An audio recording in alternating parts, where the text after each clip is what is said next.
ভোরের জঙ্গল, কুয়াশায় ভিজে থাকা সবুজ গাছপালা।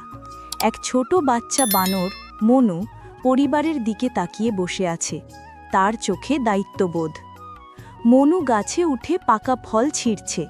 রোদ ঝলমলে আলোর মধ্যে তার চঞ্চল ছোট্ট হাত কাজ করছে। নদীর ধারে মনু বাদাম খুঁজছে। পেছনে রঙিন পাখি উড়ছে।